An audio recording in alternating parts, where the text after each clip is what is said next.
Welcome to applause English world. প্রিয় শিক্ষার্থী বন্ধুরা, আশা করি তোমরা অনেক ভালো আছো। বিশেষ করে যারা এসএসসি বা আলিমে পড়াশোনা করতেছো বা বোর্ড পরীক্ষা অবতীর্ণ হবে, তোমাদের ইংরেজি দ্বিতীয় পত্রের অত্যন্ত গুরুত্বপূর্ণ একটি বিষয় হচ্ছে প্রিপোজিশন।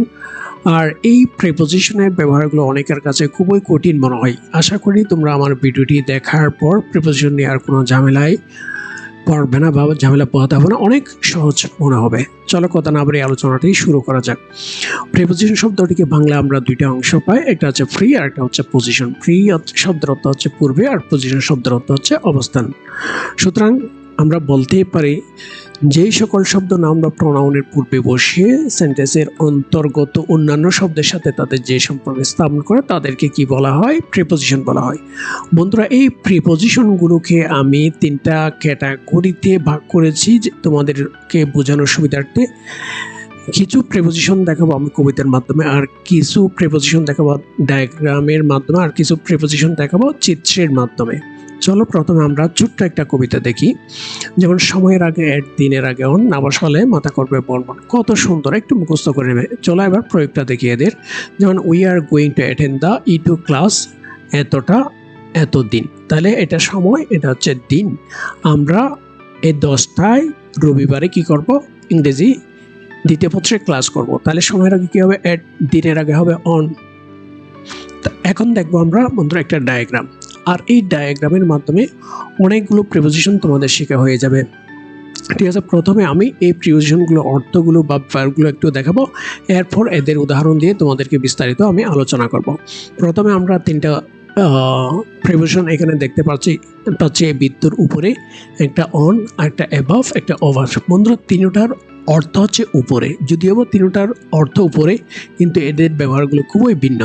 যেমন অন কখন হয়? কোনো একটা জিনিসের সাথে আরেকটা জিনিস যদি লেগে থাকে বা একটার সাথে একটা কি একদম লাগানো অবস্থায় থাকে এবং স্থির থাকতে হবে, লাগানো থাকতে হবে, তখন আমরা অন ব্যবহার করতে পারি। যেমন টেবিলের উপর কি আছে? বই আছে, এটা লাগানো অবস্থায় আছে। তারপর যেমন অ্যাবাভ, অ্যাবাভ হচ্ছে অর্থাৎ টেবিল থেকে বিচ্ছিন্ন হয়ে বা আমাদের মাথা থেকে বিচ্ছিন্ন হয়ে উপরে বোঝাবে, তবে স্থির বোঝাবে। ঠিক আছে, তখন আমরা অ্যাবাভ ব্যবহার করতে পারি। যেমন আমাদের মাথার উপর কি আছে?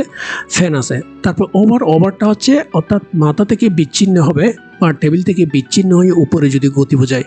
যেমন ধরো পাখিটি আমাদের মাথার উপর দিয়ে চলে গেল। তারপর কোনো কিছুর দিকে বোঝালে টু হয়, আর কোনো কিছু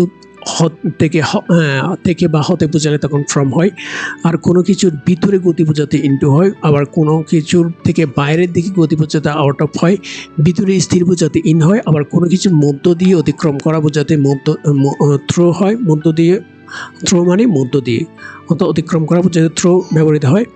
তারপর আর কোনো কিছুর পাশে বোঝাতে বাই, বিসাইড বা নিয়ার হয়, আবার কোনো কিছুর নিচে বোঝাতে বিলো, আবার বিলো আন্ডার দুটোটার অর্থ হচ্ছে নিচে, একটা দিয়ে স্থির বোঝায় আর একটা দিয়ে গতি বোঝায়। আবার এখানে ভিতরে স্থির বোঝানোর জন্য ইন, বাইরে স্থির বোঝানোর জন্য কি হয়? আউট হয়। চলো বন্ধুরা, এবার ব্যবহারের মাধ্যমে আমরা উদাহরণের মাধ্যমে এদের প্রয়োগগুলো একটু দেখে নিই। প্রথমে দেখো ওভার, ওভার মানে উপর দিয়ে অতিক্রম করা বোঝাতে। The bird flu over the garden, অর্থাৎ পাখিটি বাগানের উপর দিয়ে উপরে চলে গেল, উড়ে চলে গেল। কেমন? তারপর আবাব, আবাব ওই আমি যে বলছিলাম যে আমাদের মাথার উপর একটি কি আছে? ফ্যান আছে, মাথা থেকে বিচ্ছিন্ন এবং স্থির অবস্থায়। যেমন দ্য স্কাই ইজ আবাব আস, অর্থাৎ আকাশটি আমাদের মাথার উপর রয়েছে বা আকাশটি আমাদের মাথার উপর কি অবস্থায় আছে? স্থির অবস্থায়। তারপর অন মানে লাগানো অবস্থায়, বলছিলাম না? বললাম টেবিলের উপর কি আছে? হ্যাঁ, কলম আছে। The fan is on the table, টেবিলের উপর, কলমটি কোথায় আছে? টেবিলের উপর।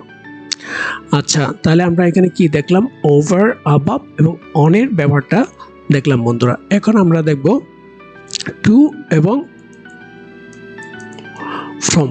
টু অর্থ দিকে, ফ্রম অর্থ হতে। যেমন হি গোজ টু মাদ্রাসা বা স্কুল, কলেজ, ইউনিভার্সিটি, সে স্কুল, কলেজ, ইউনিভার্সিটিতে যায়। The man has come from abroad, লোকটি বিদেশ থেকে এসেছে।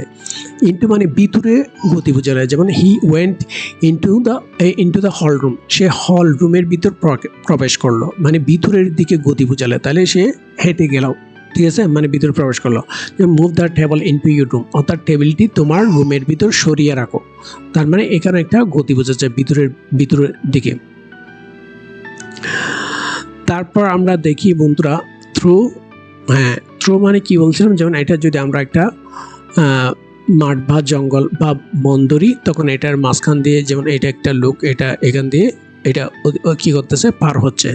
যেমন করিম ওয়াকড থ্রু দ্য ফরেস্ট, অর্থাৎ করিম বনের মধ্য দিয়ে হেঁটে গেল। ঠিক আছে, যেমন the rat ran through the pipe, অর্থাৎ ইন্দুরটি ফাইভের মধ্য দিয়ে কি করলো, দৌড় দিল।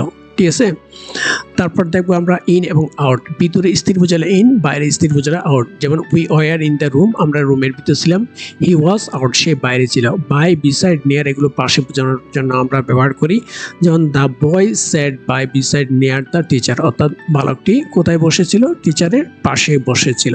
যেমন their house is near our house, অর্থাৎ তাদের বাড়ি আমাদের বাড়ির কি পাশে। তারপর আমরা দেখবো বিলো এর ব্যবহার বন্ধুরা। তাহলে বিলো অর্থ নিচে, তাহলে the calendar is below the picture, অর্থাৎ ক্যালেন্ডারটি ছবিটির নিচে। There is a bag below the box, অর্থাৎ বক্সের নিচে একটা কি রয়েছে, ব্যাগ রয়েছে। আচ্ছা, তারপর আন্ডার, আন্ডার তো নিচে বা নিচে, আর নিচে প্লাস নিচে দিয়ে যদি কি বোঝায়, মানে গতি বোঝায়, তখন আমরা আন্ডার ইউজ করি। যেমন লুক আন্ডার দ্য টেবল, অর্থাৎ টেবিলের নিচে থাকাও। তারপর the river flows under the bridge, অর্থাৎ নদীটি কি, অর্থাৎ ব্রিজের নিচ দিয়ে কি প্রবাহিত হয়। Keep it under the table, অর্থাৎ এটা কি টেবিলের ভিতরে কি, সরি টেবিলের নিচে রাখো। এবার আশা করি বন্ধুরা ডায়াগ্রামে যে প্রিপোজিশনগুলো ছিল সেগুলো আমরা কভার করতে পেরেছি, অর্থাৎ সবগুলো ব্যবহার আমরা উদাহরণের মাধ্যমে দেখেছি। এখন আমরা আরেকটা কবিতা দেখব বন্ধুরা। এখানে দেখো, সপ্তাহ, মাস, বছর, ঋতু, যুগ, শতাব্দী, দশক, এদের আগে ইন বসালে সব হবে সহজ। এটা তোমরা লিখে একটু মুখস্থ করে নিবে। তারপর দেখি আমরা, যেমন সপ্তাহ ইংরেজি হচ্ছে উইক, মাস ইংরেজি হচ্ছে মান্থ, ইয়ার অর্থাৎ হচ্ছে তোমার বছর, আর সিজন হচ্ছে ঋতু, সেঞ্চুরি মানে শতাব্দী, অর্থাৎ 100 বছরকে 100 বছরে 1 শতাব্দী হয়। তারপর ডিকেট মানে দশক, মানে 10 বছরে কি হয়, 1 দশক 1 ডিকেট হয়। এরা মানে যুগ, 12 বছরে 1 যুগ হয়। আচ্ছা, এবার আমরা উদাহরণের মাধ্যমে এদের প্রয়োগগুলো একটু দেখে নিই। যেমন দেখো, সপ্তাহ, যেমন finish the work in a week, অর্থাৎ সপ্তাহ, এই জন্য সপ্তাহের আগে কি হয়, ইন হয়, এখানে এই জন্য ইন পড়ছে। ফিনিশ দ্য অর্থাৎ কাজটি 1 সপ্তাহের মধ্যে কি করো, শেষ করো। মাসের আগে কি হয়, ইন হয়। যেমন his birthday is in January, অর্থাৎ তার কি অর্থাৎ জন্মদিন হচ্ছে কি জানুয়ারিতে।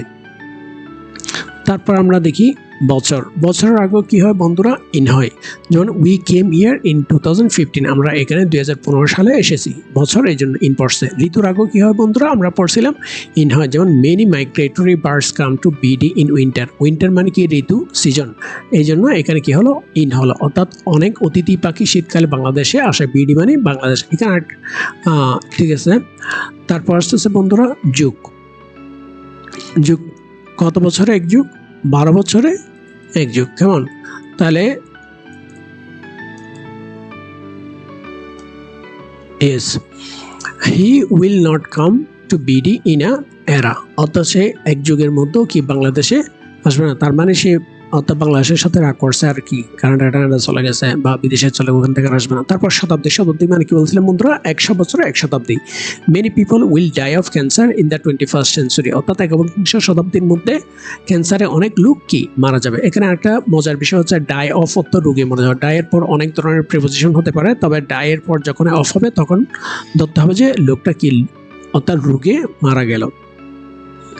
তারপর আসতেছে দশক, দশক মানে 1 দশক সমান কত বছর বলছিলাম বন্ধুরা, মনে আছে। ডিকেট মানে কি দশক, 1 দশক মানে 10 বছর। যেমন that singer was popular in the 80s, অর্থাৎ 80-র দশকে ওই গায়কটা খুবই কি ছিল, জনপ্রিয় ছিল। 80-র দশক, 80s মানে হচ্ছে 80-র দশক, 70s মানে 70-এর দশক, 60s মানে হচ্ছে তোমার 60-এর দশক, 80s মানে হচ্ছে 80 থেকে 89 পর্যন্ত, এই 10 বছরকে কি বলা হয়, 80s বলা হয়। তো কবিতার মধ্যে যে প্রিপোজিশনটি ছিল অর্থাৎ ইনের ব্যবহারটা আমরা দেখিয়ে নিলাম। এখন বন্ধুরা চিত্রের মাধ্যমে আমরা কয়েকটা প্রিপোজিশন দেখব। যেমন সোজা উপরের দিকে খাড়া গতি বোঝালে, অর্থাৎ খাড়া উপরের দিকে গতি বোঝালে, অথবা তির্যক উপরের দিকে গতি বোঝালে কি হয়, আপ হয়। যেমন দেখো, the man is climbing up the tree, অর্থাৎ লোকটি গাছের উপর উঠতেছে, আরোহণ করতেছে, উপরের দিকে উঠতেছে, গতি খাড়া। তারপর দেখো, Kamal is walking up the stairs, অর্থাৎ কামাল এই সিঁড়ি বেয়ে উপরের দিকে উঠতেছে। কেমন? তাহলে খাড়া উপরের দিকে গতি বোঝালে কি হয়? আপ হয়। আবার খাড়া নিচের দিকে গতি বোঝালে কি হয় বন্ধুরা? ডাউন হয়। যেমন এটা তির্যকভাবে খাড়া বা তির্যকভাবে নিচের দিকে গতি বোঝালে ডাউন হয়। যেমন ও নিচের দিকে নামতেছে আর ও এখানে নিচের দিকে নামতেছে লিজারটা, ঠিক আছে? যেমন হি ওয়াকড ডাউন দ্য স্টেয়ার্স, অর্থাৎ সে সিঁড়ি বেয়ে অর্থাৎ হেঁটে নিচে নামলো, ঠিক আছে? সে সিঁড়ি দিয়ে হেঁটে নিচে নামলো। কেমন? The lizard move down the wall, অর্থাৎ লিজার্ড মানে কি? টিকটিকিটা কি ওয়াল বেয়ে নিচে নামলো। এখন আরেকটা চিত্র দেখি বন্ধুরা আমরা। যেমন এটা একটা রাস্তা, রাস্তার ঠিক যদি আমরা আড়াআড়ি বলি তখন আড়াআড়িকে বোঝানোর জন্য অ্যাক্রস ব্যবহার হয়। একটা শব্দের এক পাশ থেকে অন্য পাশ। আবার রাস্তা দিয়ে যদি সোজা বোঝায় তখন হয় আলং, অর্থাৎ রাস্তা বরাবর। চলো একটু উদাহরণের মাধ্যমে আমরা একটু দেখে নিই এদের ব্যাপারগুলো। দেখো বন্ধুরা, they walk across the field, অর্থাৎ মাঠের ঠিক এ পার থেকে ওই পারে গেল। তারা মাঠের এক পাশ থেকে অন্য পাশে হেঁটে গেল। They walk across the field, হেঁটে গেল, ঠিক আছে? They boat it across the river, তারা নৌকা চালিয়ে, বোট মানে নৌকা চালিয়ে যাওয়া, এটা ভার্ব হিসেবে ব্যবহৃত হয়েছে এখানে। দেখো, তারা নৌকা চালিয়ে নদীটির এক পাশ থেকে অন্য পাশে গেল। তাহলে এক পাশ থেকে অন্য পাশ অ্যাক্রস বসছে। তারপরে he is going along the street, সে রাস্তা বরাবর যাচ্ছে, অর্থাৎ রাস্তা সোজা বরাবর যাচ্ছে। ওকে, তারপর আর দুইটা প্রিপোজিশন দেখি আমরা। যেমন বিটুইন, বিটুইন এবং দুটা শব্দের অর্থ হচ্ছে মধ্যে, কিন্তু ব্যবহার কি আছে? ভিন্ন আছে।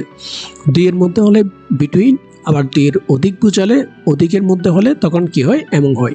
যেমন divide the mangoes between Rana and Raju, অর্থাৎ আমগুলো রানা এবং রাজুর মধ্যে, দুইজনের মধ্যে কি করে দাও? ভাগ করে দাও। আরেকটা উদাহরণ দেখি বন্ধুরা আমরা। যেমন রংপুর নাটোর, মাঝখানে আছে কি? বগুড়া। যেমন Bogura is between Rangpur and Natore, অর্থাৎ বগুড়া হচ্ছে নাটোর এবং রংপুরের মাঝখানে। তারপর দুইয়ের অধিক বোঝাতে এমন ব্যবহৃত হয়। যেমন divide the fans among the students, অর্থাৎ কলমগুলো ছাত্রছাত্রীদের মাঝখানে কি করে দাও? ভাগ করে দাও। বন্ধুরা, আশা করি তোমরা ভিডিওতে অনেক উপভোগ করেছো। প্রিপোজিশন নিয়ে তোমাদেরকে আশা করি আর কোনো ঝামেলা পোহাতে হবে না। ইতিমধ্যে যারা আমার চ্যানেলটি সাবস্ক্রাইব করেছো তোমাদেরকে অনেক ধন্যবাদ, আর যারা করো নাই তোমাদেরকেও ধন্যবাদ। পরবর্তী কোন বিষয়ের উপর তোমরা ভিডিও চাও সেটা কমেন্ট বক্সে আমাকে জানাবা, আমি তোমাদের অনুরোধ রাখার চেষ্টা করবো। সবাইকে অনেক অনেক ধন্যবাদ।